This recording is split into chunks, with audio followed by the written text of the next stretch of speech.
In the war raging between drug cartels in western Mexico, gangs have begun using improvised explosive devices, IEDs, on roads to disable army vehicles.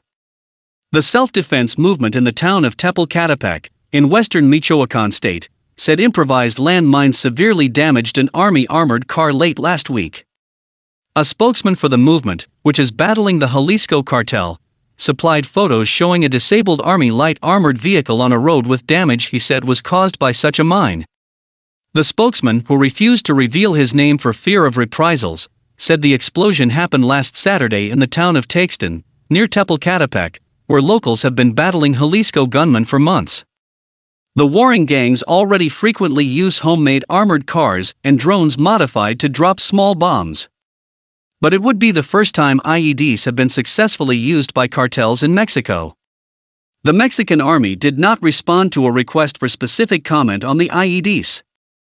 But the Defense Department did say army patrols were attacked in the area Saturday 4 times with explosives, homemade armored cars and gunfire that wounded 10 soldiers. The department did not specify what type of explosives were involved. The Milenio television station described the IEDs as PVC pipe bombs buried with a round metal base below, and a conical metal cap to direct or concentrate the blast.